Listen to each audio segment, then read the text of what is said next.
The night sky above Seoul was filled with strange lights. Not stars, but ships. The Valari had arrived 3 months ago, and the world was still trying to understand what it meant. Park Tae-ho stood at his office window, watching one of those ships drift slowly across the horizon. It moved without sound, glowing soft blue like a lantern floating on water. He was tired, not the kind of tired that sleep could fix. This was something deeper, something that had lived inside him for 5 years now. Ever since the accident, ever since he lost his daughter. Tae-ho turned away from the window and looked at the photograph on his desk. A little girl with bright eyes and a missing front tooth smiled back at him. Her name was Sua. She would have been 12 this year. He touched the frame gently, then placed it face down. He couldn't look at it tonight, not when he had work to do. The Earth-Valari Joint Embassy was a new building, constructed in only 2 months using both human and alien technology. Tae-ho was one of 5 human ambassadors assigned to work there. His job was simple on paper: help build trust between 2 species who knew nothing about each other. In reality, it was impossible. The Valari were polite but distant. They smiled but never laughed. They spoke but never shared. Tonight was the formal reception to welcome the Valari Queen and her daughter. Every important person from both worlds would be there. Tae-ho adjusted his tie and walked toward the main hall. The hall was beautiful. Crystal chandeliers hung from the ceiling, but they were not made of glass. They were Valari light flowers, living plants that glowed in soft colors. Long tables were covered with food from both Earth and the Valari homeworld. Musicians played traditional Korean instruments on one side, while Valari sound weavers created gentle melodies on the other. Tae-ho stood near the back, watching. He was never comfortable at these events. He preferred quiet rooms and honest conversations. This was all performance. Then the Queen arrived. Queen Yira walked through the main doors like she owned not just this room, but the entire planet. She was tall and graceful, with skin that glowed faintly silver in the light. Her eyes were large and dark, showing intelligence and something else. Pain, maybe, or anger held deep inside. She wore a gown that seemed made of liquid starlight, flowing around her as she moved. Behind her walked a small figure, a child. Princess Lena looked nothing like her mother in spirit. Where the queen was cold, the princess was warm. Where the queen's eyes were guarded, the princess's eyes were wide with wonder. She looked around the room like she had never seen anything so amazing. She reached out to touch a flower arrangement and was quickly stopped by a guard. Tae-ho felt something twist in his chest. The princess looked about 7 years old. The same age Sua was when she died. He turned away. He couldn't do this. He couldn't stand here and watch a little girl explore the world with innocent joy. It hurt too much. He walked out of the main hall and into the embassy garden. The garden was empty. Good. Tae-ho sat on a bench under a willow tree and took out his phone. He opened his photos and scrolled until he found a video. Sua at the beach, running from waves and laughing. He watched it twice, then put his phone away. "Why are you sad?" Tae-ho looked up. The princess stood in front of him, her head tilted to one side. She had followed him outside. She was alone. "Your Highness," he said, standing quickly. "You should not be here. Your guards will worry." "They worry too much," Lena said simply. She walked closer and looked at his face. "Your eyes are wet. Are you hurt?" Tae-ho wiped his eyes quickly. "No, I am fine." "You are not fine," she said. "I can feel it. Valari feel things that others try to hide. You are very sad. Why?" He didn't know what to say. He couldn't tell a child, a royal child, about his pain. But she stood there waiting, patient and curious, and something in her face made him want to be honest. "I miss someone," he said quietly. "Someone who is gone." Lena nodded slowly, like she understood perfectly. I miss my father. He is gone too. He died in the war before we came here. Taeho's heart ached. This little girl had lost her father, and yet here she was, reaching out to a stranger, trying to understand his pain. I am sorry, he said. Mother says we should not be sorry for things we did not cause, Lena replied. Then she smiled. Can I sit with you? Before he could answer, she sat down on the bench beside him. Her legs dangled above the ground. She looked up at the willow tree and made a small sound of delight. This tree is like the memory trees on my world, she said. They also cry, but their tears become flowers in spring. Taeho sat down slowly. He didn't know what to say, so he said nothing. They sat together in silence, watching the wind move through the leaves. Humans are interesting, Lena said after a while. Your faces show everything. Happy, sad, angry, scared. Valari hide these things. We think it is strength, but I think it is lonely. Sometimes showing is hard too, Taeho said. Yes, she agreed, but at least people know you are real. She turned and looked at him directly. Her dark eyes were serious. You are warm inside, she said. I can feel it. Even though you are sad, you are warm. I like that. Taeho didn't know how to respond. No one had said anything like that to him in years. Suddenly, a voice called out. Lena! They both looked up. Queen Yira stood at the garden entrance, her face like stone. 2 guards stood behind her. Come here, the queen commanded. Lena sighed. I have to go. She hopped off the bench, then paused and looked back at Taeho. What is your name? Park Taeho. Taeho, she repeated, tasting the sounds. I will remember. Then she ran to her mother. The queen placed a hand on her daughter's shoulder and looked at Taeho. Her expression was unreadable. She studied him for a long moment, then turned and walked away with Lena. Taeho sat alone in the garden, his heart beating strangely. He didn't understand what had just happened. He only knew that for the first time in 5 years, he didn't feel quite so empty. Far away, walking back to the main hall, Queen Yira glanced down at her daughter. Who was that man? She asked. A sad human, Lena said, but a good one. The queen said nothing. But she remembered his face, and she wondered why her daughter, who trusted no one easily, had sat beside him like he was already a friend. Every day, humans and Valari sat across from each other in the conference room. Every day, they argued about the same things. The humans wanted access to Valari technology, their medical advances, their clean energy systems, their faster-than-light travel. The Valari wanted protection and resources. They had fled their homeworld after a terrible war, and their people were scattered across the galaxy. But trust was the problem. The Valari had been betrayed before. Other species had promised friendship, then stolen their technology and left them to die. Queen Yira made it clear that she would not let that happen again. She questioned everything. She doubted everyone. She looked at humans like they were dangerous animals pretending to be tame. Taeho understood her caution.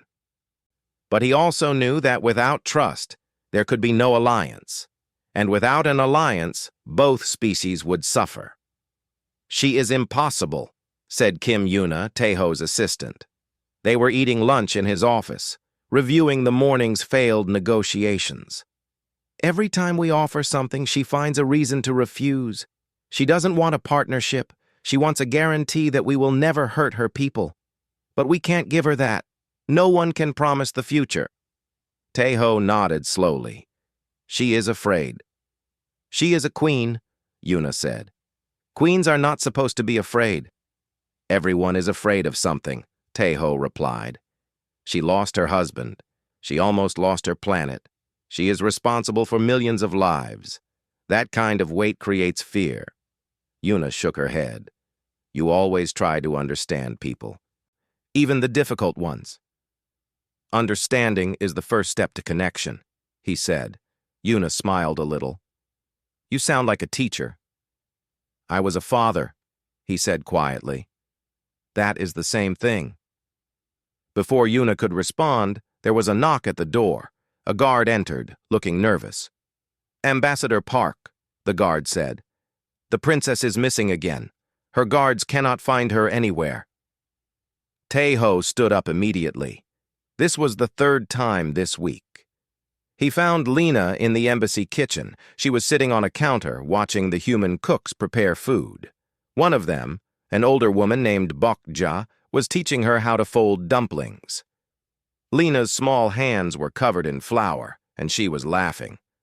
Taeho stopped in the doorway. The sound of her laughter hit him somewhere deep. He hadn't heard a child laugh in so long. Ambassador, Bokja said, noticing him. The little princess came to visit us. She wanted to know what we were making. Lena looked up and smiled brightly when she saw Taeho. Taeho, look, I am making human food. She held up a dumpling. It was messy and uneven, but she looked so proud.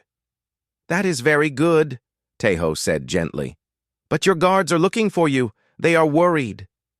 Lena's smile faded. They always worry.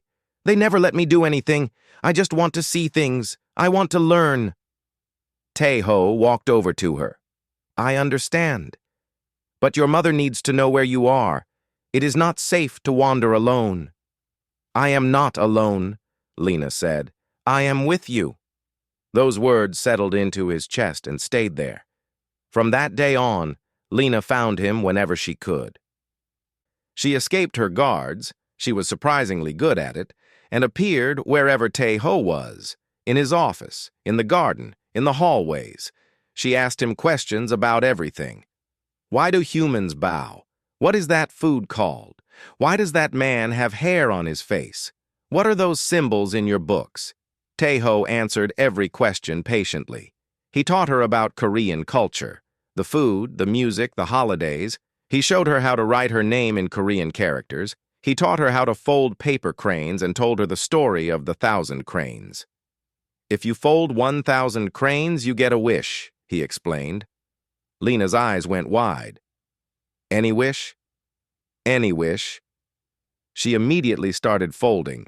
Her first cranes were terrible, crumpled, and torn, but she kept trying. Every time she visited him, she brought a new crane to show him. When I reach 1,000, she said one day, I will wish for my mother to smile again. Taeho's hands stopped moving. He looked at her. She used to smile, Lena said softly. Before the war, before father died, now she only has her serious face.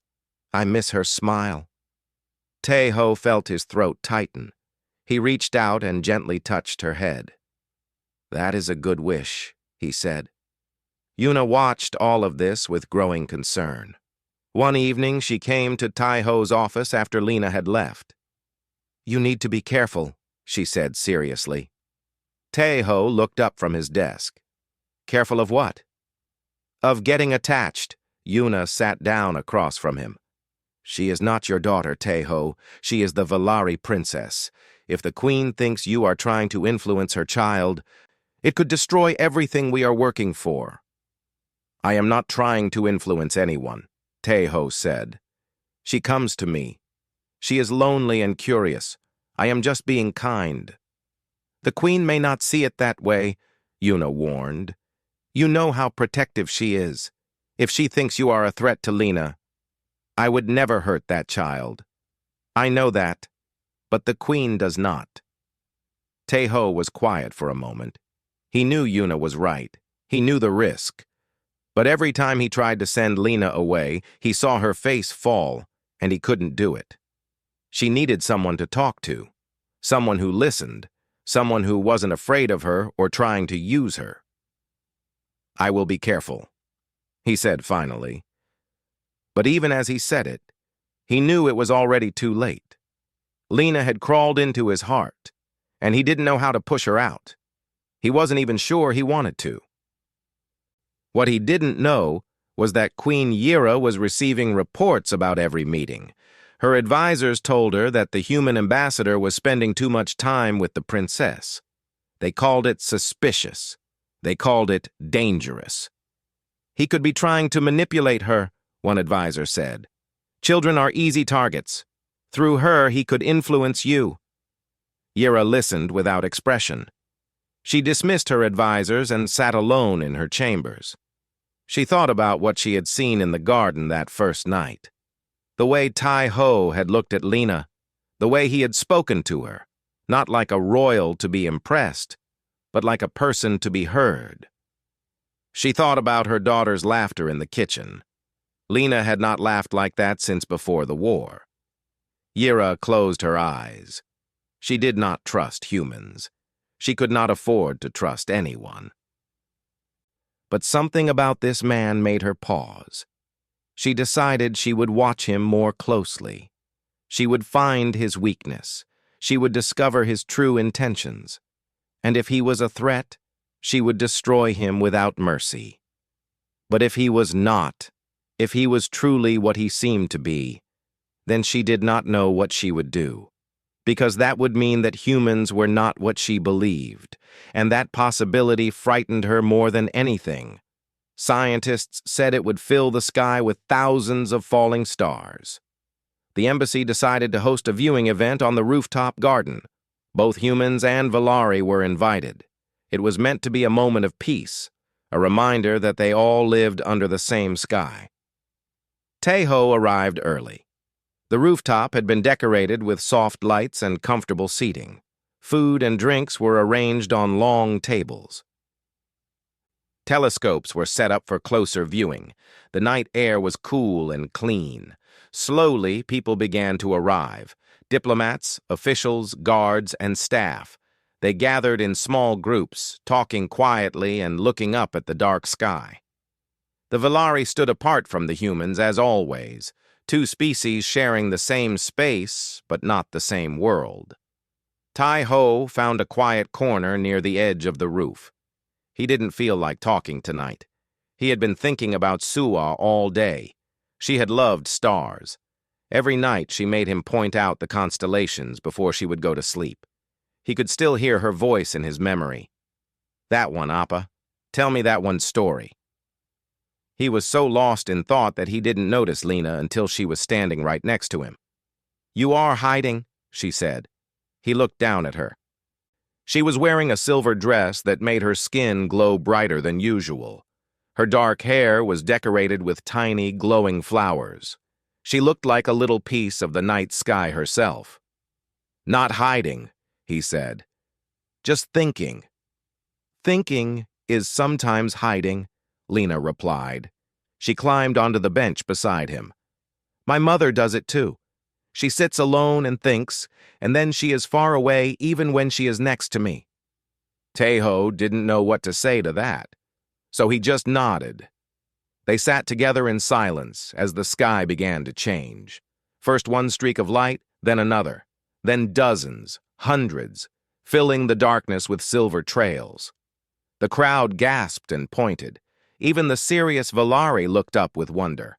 But Tai-Ho noticed that Lena wasn't watching the sky. She was watching him.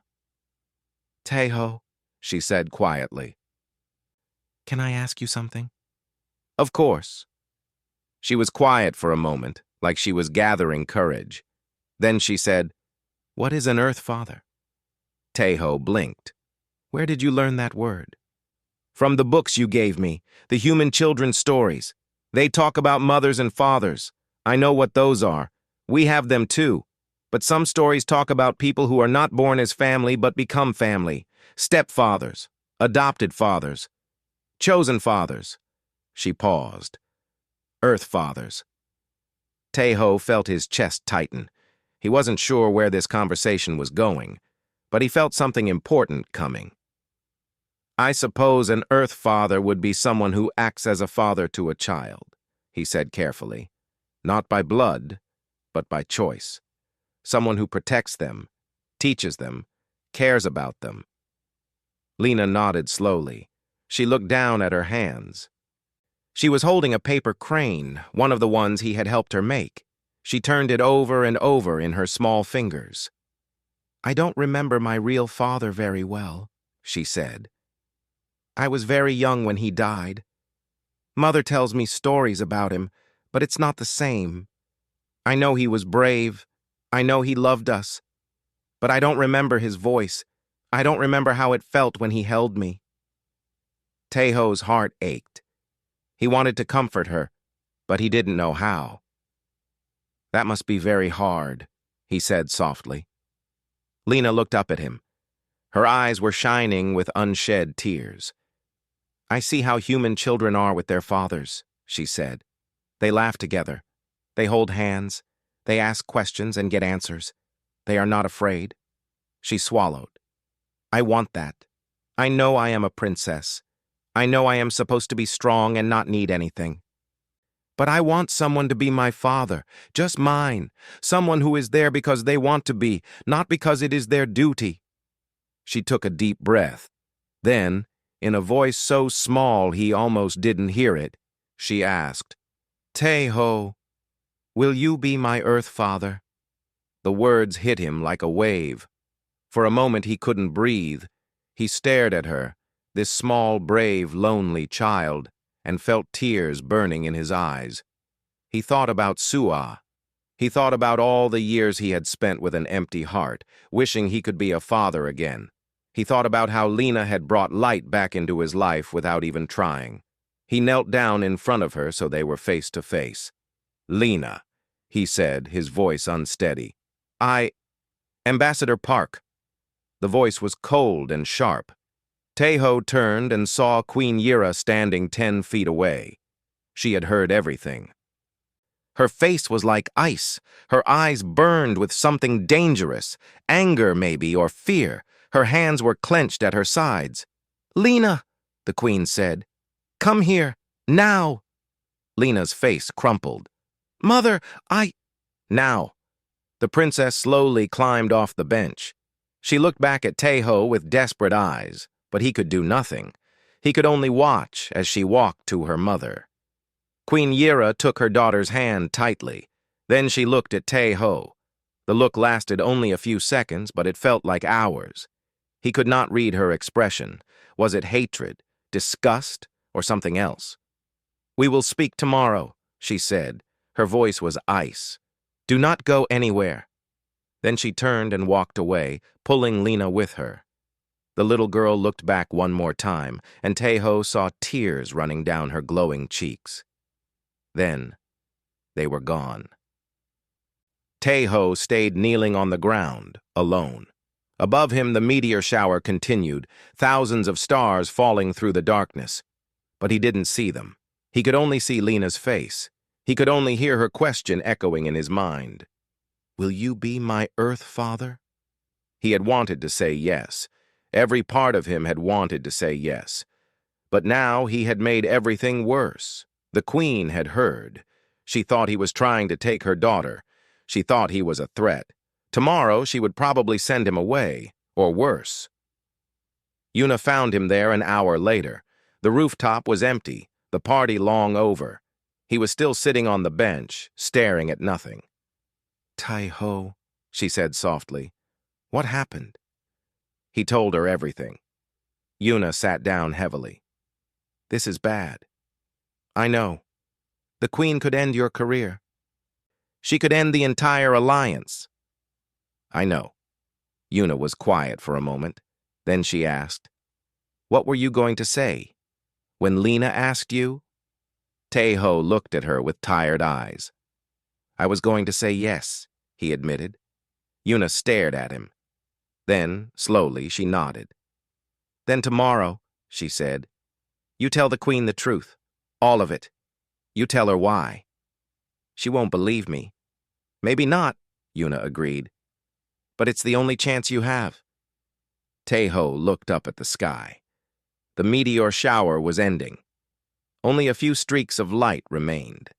Tomorrow, he would face the queen. He would tell her about Su'a. He would tell her about his empty heart and how her daughter had filled it. He would tell her that he never meant any harm, that he only wanted to give Lena the love she asked for, and then, whatever happened, he would accept it. Because some things were worth the risk. And that little girl, with her paper cranes and her desperate question, was worth everything. A Valari guard appeared at Tai-Ho's door with a simple message. The Queen wanted to see him, immediately, alone. Tai-Ho dressed carefully.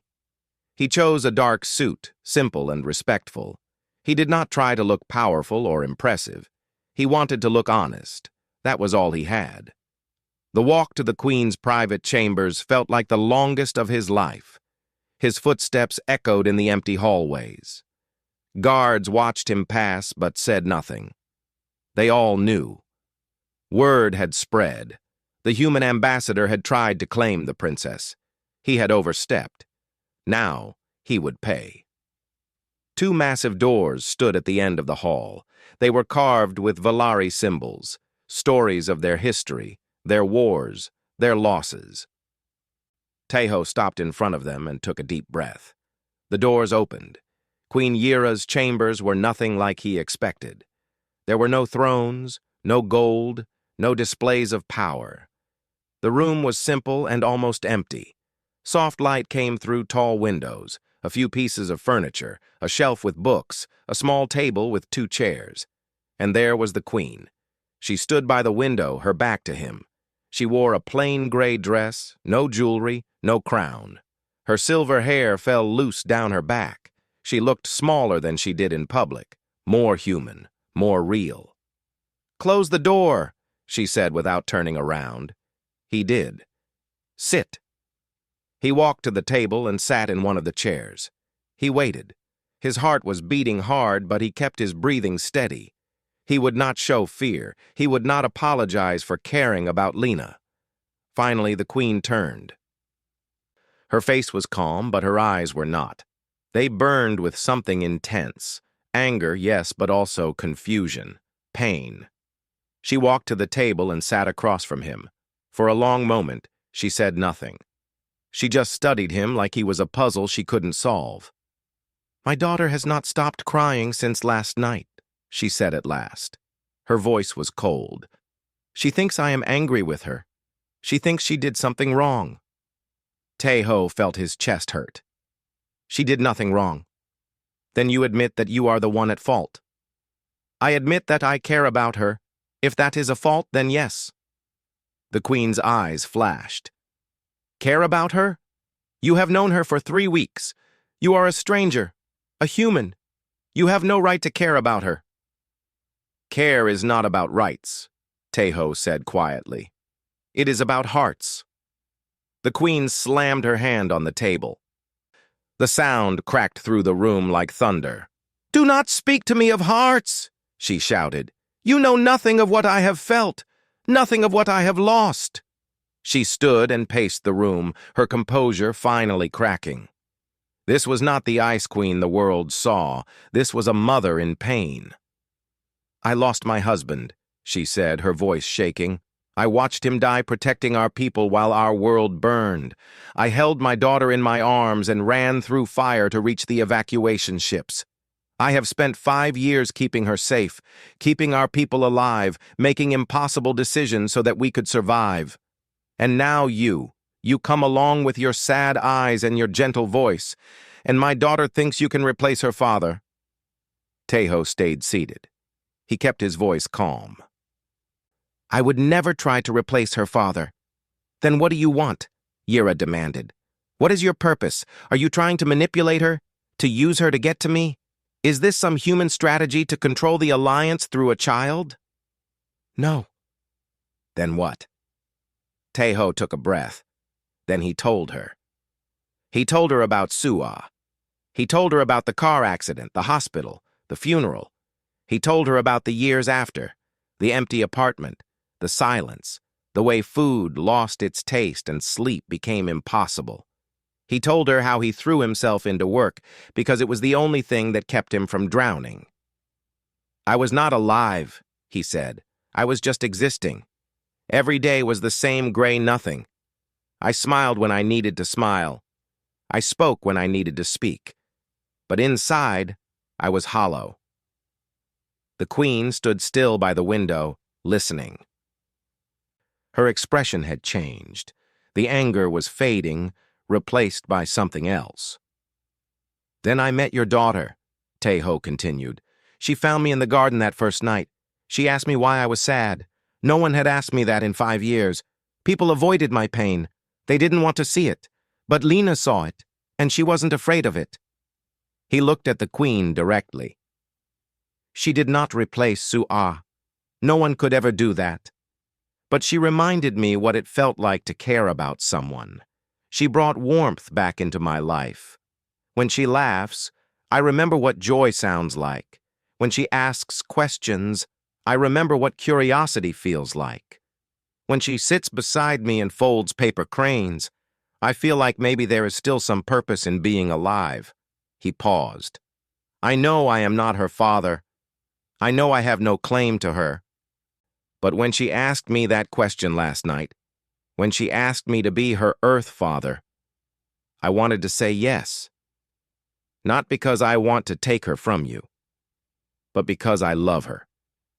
And because I think she needs someone to love her back without conditions, without politics, without duty. Just love." The queen was silent for a long time. Taeho waited. He had said everything he could. If she still wanted to destroy him, he would accept it. But at least he had told the truth. Finally, Yira spoke. Her voice was different now, not cold, but tired. "My daughter is all I have left," she said. "She is the only reason I keep fighting. Every decision I make for her. Every wall I build to protect her." She turned to face him.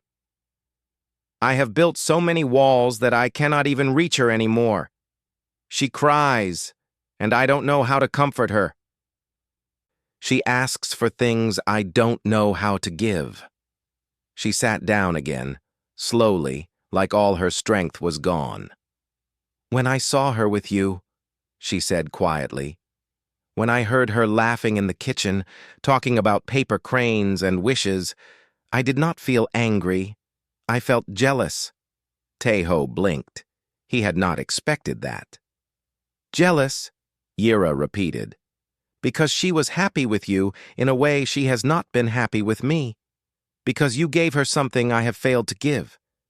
I am her mother, but I have become more queen than mother. And I did not realize how much I had lost until I saw what she found in you." She looked at him, and for the first time her eyes were not guarded. "I do not trust you," she said. "I do not know if I will ever trust you. But I believe that you are telling the truth. I believe that you care about my daughter." "I do." "Then we have a problem," the queen said. "Because I cannot let her get attached to you. We are here temporarily. Once we find a new homeworld, we will leave. If she thinks of you as her father, losing you will break her heart." Taeho felt the weight of those words. "Then let me ask you something," he said. "Is it better to protect her from love so she never gets hurt? Or is it better to let her feel loved even if it ends?" The queen did not answer. They sat in silence as the sun rose higher and light filled the room. Nothing was resolved. Nothing was decided. But something had changed. A wall had cracked. Just a little. Just enough to see through.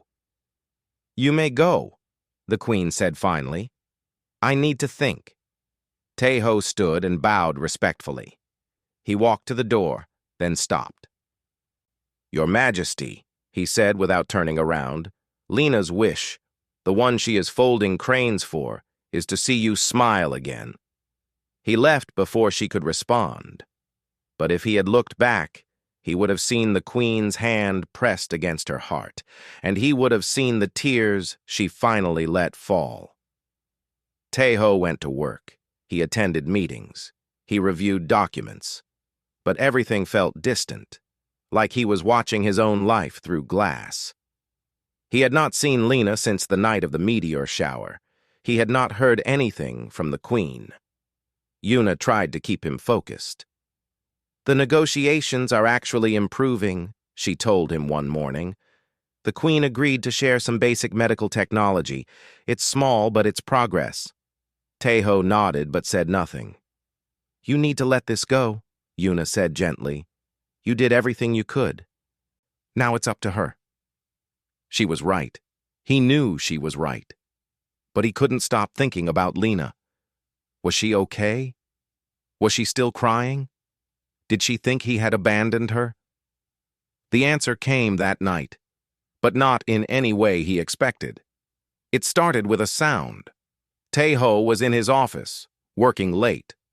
Most of the embassy staff had gone home. The building was quiet. Then he heard something strange, a low rumble like distant thunder, then another, closer, then the explosion. The blast threw him out of his chair. Glass shattered. Alarms screamed. The lights went out, then flickered back on in emergency red. Tejo pushed himself up, his ears ringing. Smoke filled the hallway outside his door. He could hear screaming, running feet, more explosions in other parts of the building. Attack. The embassy was under attack. He grabbed his phone and tried to call Yuna, but the network was down. He ran into the hallway. People were everywhere, humans and Valari running in confusion. Guards shouted orders. Fire burned in sections of the ceiling. "What's happening?" Tejo grabbed a passing guard. "Extremists," the guard said, his face pale. "Anti-alien group. They breached the West Wing. Multiple bombs." Anti-alien extremists. Tejo had heard of them. Humans who believed the Valari were invaders, who wanted them gone at any cost. They had made threats before, but no one thought they would actually attack the embassy. Tejo's mind raced. The West Wing. That was near the royal quarters. Lena. He started running. The hallways were chaos. Broken walls, fallen beams, smoke so thick he could barely see. He pushed through it all, ignoring the pain in his lungs, the cuts on his arms from broken glass.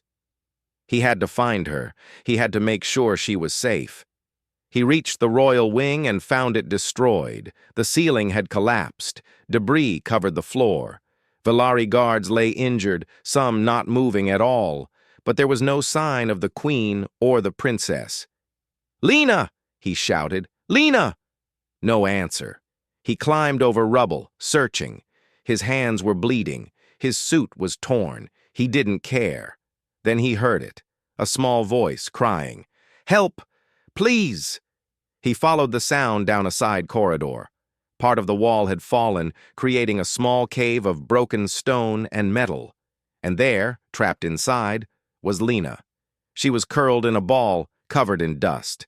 A large beam had fallen across the opening, trapping her inside. She looked up at him with terrified eyes. "Tejo!" she cried. "I'm here," he said, kneeling down. "I'm going to get you out." He grabbed the beam and pulled. It didn't move. He pulled harder, using all his strength. The metal cut into his palms. Blood ran down his wrists. The beam shifted just a little. "Come on," he growled through his teeth. He pulled again. The beam moved a few more inches, enough for a small opening. "Lena, crawl to me, quickly." She squeezed through the gap and he grabbed her, pulling her out and into his arms. She clung to him, sobbing, her small body shaking. "I've got you," he said, holding her tight. "I've got you." But they weren't safe yet. He could hear voices nearby, not friendly ones. The attackers were in the building, and they were looking for targets. Tejo carried Lena down the corridor, looking for a way out. Every path was blocked by fire or rubble. He turned a corner and stopped. 3 men stood at the end of the hall. They wore black masks and carried weapons. When they saw Tejo holding the Valari princess, they raised their guns. "Put the alien down," one of them said. Tejo held Lena tighter. "No." "She's one of them," another man said. "They're invaders. They don't belong here." "She's a child," Tejo said. His voice was steady even though his heart was pounding. "She's not human. That's all that matters." Lena was trembling against him. He could feel her tears soaking through his shirt. He thought about putting her down and fighting, but there were 3 of them, and they had guns. He couldn't win that fight.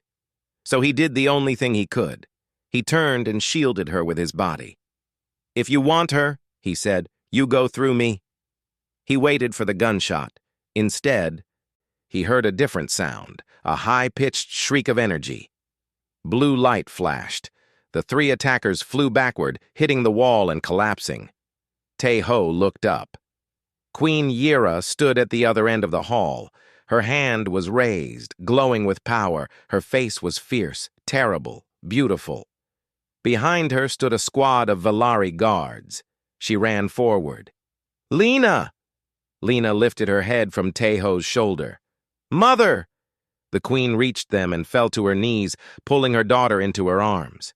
She held her so tight, like she would never let go. Her whole body was shaking. "My baby," she whispered. "My baby."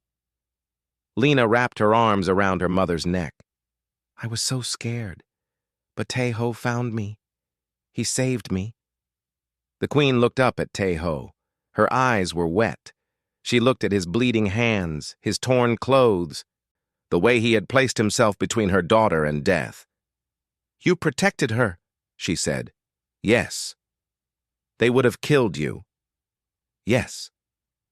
The queen stared at him for a long moment. Something broke in her expression, something hard that had been holding her together for years. She reached out and took his bloody hand in hers. "Thank you," she said, and her voice cracked on the words. Tae-ho looked at her, then at Lena, then back at her. He didn't know what to say, so he just nodded. The guards surrounded them and escorted them out of the building. Outside, fire trucks and ambulances filled the street. The embassy was half destroyed. Bodies were being carried out. But Tae-ho barely saw any of it. He only saw the queen, still holding Lena in one arm and his hand in the other. He only saw the look in her eyes when she realized what he had done. Not for politics, not for gain, not for anything except love. He had almost died for her daughter, without hesitation, without regret. And in that moment, everything the queen believed about humans began to change. They were taken to a medical tent. Doctors treated Tae-ho's wounds. Lena refused to let go of his hand, even while they bandaged it. The queen sat beside them watching. She didn't speak. She didn't need to. Some things didn't need words. When it was over, when the fires were out and the attackers captured, Tae-ho finally let himself breathe. He was exhausted. Every part of him hurt. But when Lena looked up at him and smiled, a real smile full of trust and love, he knew it was worth it. All of it was worth it. For a moment he didn't know where he was. Then he remembered. The attack, the fire, the men with guns. He tried to sit up and pain shot through his entire body. "Don't move!" He turned his head. Queen Yira sat in a chair beside his bed. She was still wearing the same clothes from the night before, dusty and torn. Her hair was messy. There were shadows under her eyes. She looked exhausted, and more human than he had ever seen her. "Where?" His voice was rough. "The medical center. Valari doctors treated you through the night. You lost a lot of blood. Your ribs are cracked. Your hands needed many stitches." She paused. "But you will live." Tae-ho closed his eyes. "Lena? She's fine. A few bruises, nothing more. You protected her well." The queen's voice was quiet. "She wanted to stay with you, but I made her sleep. She has not left this building since they brought you here." He opened his eyes again and looked at her. She was watching him with an expression he couldn't read. "You should not have done it," she said. "Done what?" "Any of it. Running into danger. Shielding her with your body. Telling those men to shoot you instead of her." Her voice tightened. "You are not her family. You had no reason to risk your life." "Yes, I did." "What reason?" "I love her." The words came out simple and clear. He didn't plan them. They were just true. The queen looked away. She stood and walked to the window. Outside, the sun was rising over the damaged city. Smoke still drifted from parts of the embassy.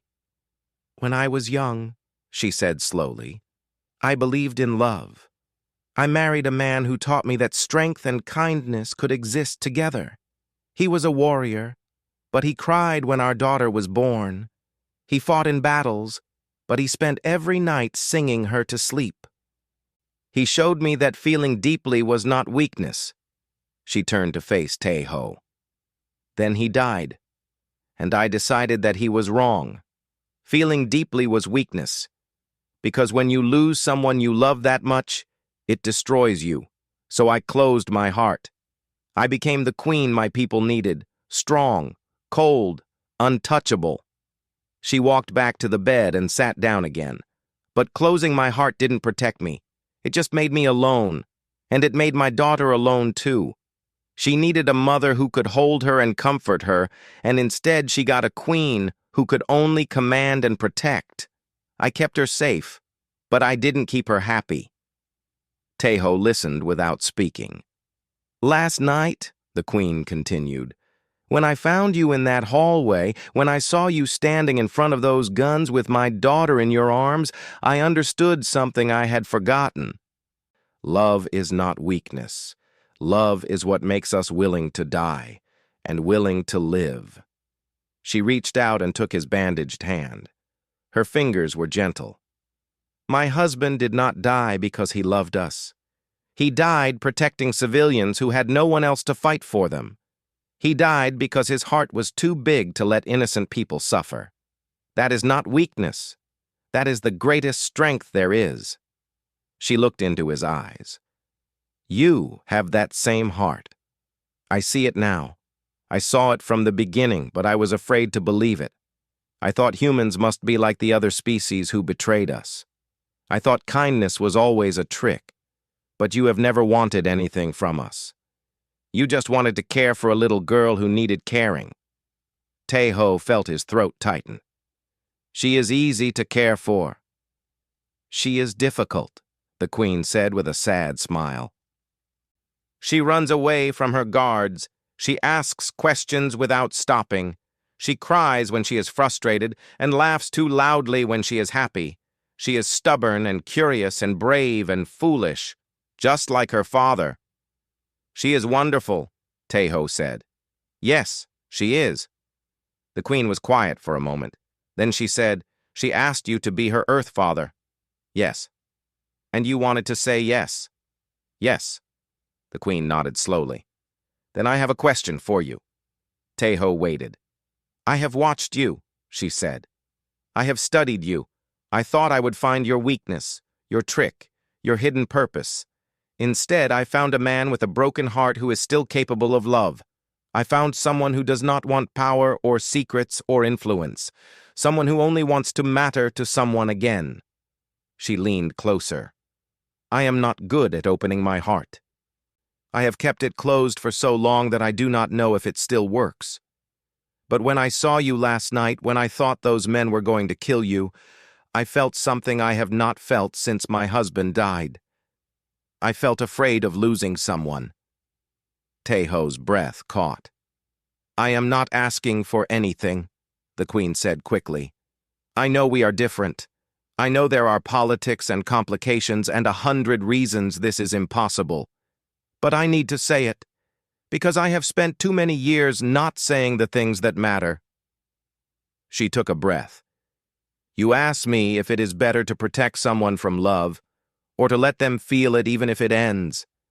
I have thought about that question for 2 days, and I have decided that you were right. Love is worth the pain. Connection is worth the loss." "I would rather feel something, even if it hurts, than feel nothing at all." She looked at him directly. "Teach me," she said. "Teach me how to open my heart again, not just for my daughter, for myself. I don't want to be a wall anymore. I want to be a person." Tae-ho stared at her. This was not what he expected. He had prepared for anger, for dismissal, for punishment. He had not prepared for this, a queen, asking him to help her feel. "I don't know if I can teach that," he said honestly. "I am still learning it myself." "Then we learn together." She squeezed his hand. For a long moment, neither of them spoke. The room was quiet. The sun grew brighter through the window. Then the door opened, and Lena burst in. "Tay-ho!" She ran to the bed and climbed up, wrapping her arms around him despite his injuries. It hurt, but he didn't care. He held her tight with his bandaged hands. "I was so scared," she said into his chest. "I thought you were going to die." "I'm okay," he said. "I'm right here." She pulled back and looked at him with wet eyes. "You saved me." "Of course I did." Lena looked at her mother, then back at Tay-ho. "Mother said she wants to talk to you. She said things might change." Tay-ho glanced at the queen. Yira's expression was soft, something he had never seen before. "Things are changing," the queen said. "Slowly, but they are changing." Lena smiled, a real, bright, hopeful smile. "Does that mean he can be my Earth father?" she asked. The queen reached out and stroked her daughter's hair. "We will see," she said. "We will see." But the way she looked at Tay-ho when she said it made him think that "we will see" meant something more like yes. And for the first time in a long time, Tay-ho felt something he had forgotten was possible. He felt hope. The Earth-Valari alliance was finally official. After months of negotiations, compromises, and slow trust-building, both species had signed the treaty. Humans would share their planet, their resources, their land, their future. Valari would share their technology, medicine that could cure diseases, energy that was clean and endless, knowledge that could push humanity to the stars. But more than that, they would share something harder to define. They would share hope. They would share the belief that two different peoples could become one family. The signing ceremony was held at the rebuilt embassy in Seoul. The building was stronger now, designed together by human and Valari architects. It stood as a symbol of what they could create when they worked together instead of apart. Thousands of people filled the streets outside, humans and Valari standing side by side, watching the historic moment on giant screens. Inside, diplomats and officials from both species gathered in the main hall. Cameras broadcast the event to every corner of Earth. But before the public ceremony, there was a private one. In the embassy garden, the same garden where Tay-ho and Lena had first met, a smaller group gathered under the willow tree. There were no cameras here, no politicians, only the people who mattered. Tay-ho stood in traditional Korean clothes, a hanbok in deep blue, the color of honor. Beside him stood Yuna, smiling with tears in her eyes. Across from him stood Queen Yira, wearing a simple Valari gown the color of starlight. Her face was calm, but her eyes were shining, and between them stood Lena. The princess wore a dress that combined both worlds, Valari silk that glowed softly, with Korean embroidery in gold thread. Her hair was decorated with both light flowers and traditional Korean hairpins.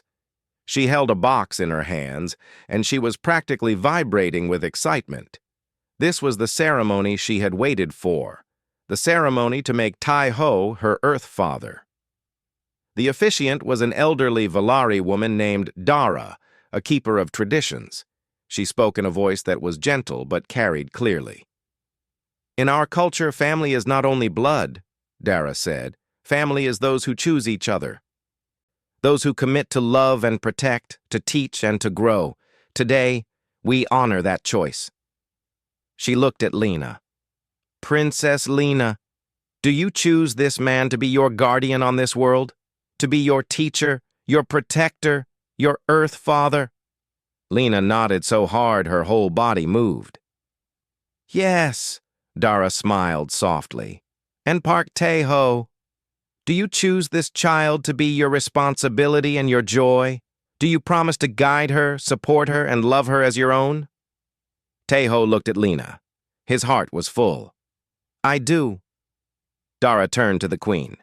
Queen Yira, do you give your blessing to this bond? The Queen stepped forward. She looked at Tejo for a long moment. In the past year, so much had changed between them. The walls she had built were finally down. She had learned to laugh again, to hope again, to feel again, and he had been part of that healing. I give more than my blessing, she said. I give my trust. I give my thanks. And I give my heart. She reached out and took Tejo's hand. The gesture was simple, but everyone understood its meaning. Lena giggled. Does that mean you like him, Mother? The Queen's cheeks turned slightly silver, the Valari version of blushing. Hush, child. But she was smiling, really smiling. Dara nodded. Then let the bond be made. Lena opened the box she was holding. Inside was a flower crown made of Valari light flowers, woven together with Korean silk. She had made it herself, with her mother's help. She stepped up to Tai-Ho, and he knelt down so she could reach him. With careful hands, she placed the crown on his head. The flowers glowed softly against his dark hair.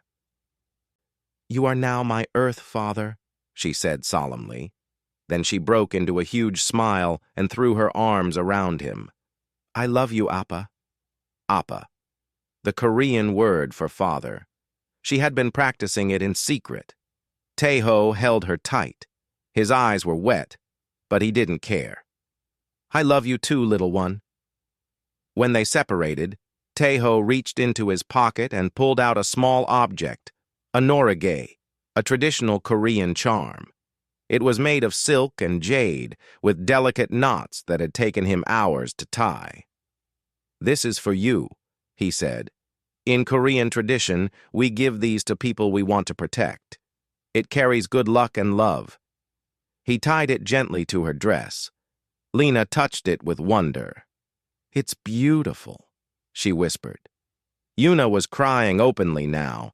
Even some of the Valari guards looked emotional. Dara raised her hands. The bond is complete. Park Tai-Ho is now the Earth Father of Princess Lena. May their family bring light to both their worlds. Everyone applauded. Lena bounced up and down with happiness. Then Tejo stood and turned to Queen Yira. The crowd grew quiet. In the past year, their relationship had grown slowly and carefully. They had spent countless hours talking, learning, arguing, and laughing. They had taught each other their languages, their stories, their fears. They had helped each other heal. Neither of them had named what was between them, but everyone could see it. Everyone could feel it. Tejo reached into his pocket again and pulled out another norige. This one more elegant, made with silver thread and a deep blue gem. I made this for you, he said, if you will accept it. The Queen looked at the charm, then at him. What does it mean? It means I want to protect you. It means I want to be part of your life, whatever form that takes. He paused. It means I love you. The garden was completely silent. Yira took the norigai in her hands. She looked at it for a long moment. Then she stepped closer to Tai-Ho, close enough that only he could hear her. I have spent so long being alone, she said softly. I forgot what it felt like to have someone stand beside me. Not behind me, following, not in front of me, leading, beside me, equal, together. She looked up at him. I love you too, she said. Then, in front of everyone, she kissed him. Lena squealed with delight. Yuna burst into fresh tears. The guards tried to remain professional, but failed. Even old Dara was smiling. When they separated, Yira tied the norige to her gown, next to her heart. Perhaps, she said loud enough for everyone to hear, Lena is not the only one who needed an Earth family. Tejo took her hand on one side and Lena's hand on the other. Then let's be a family, he said. All of us, together. Later, after the public ceremony was over and the treaty was signed, the three of them walked through the embassy garden as the sun set. Above them, both species' flags flew side by side, the blue and white of Earth, the silver and gold of Valari. Lena walked between them, holding both their hands.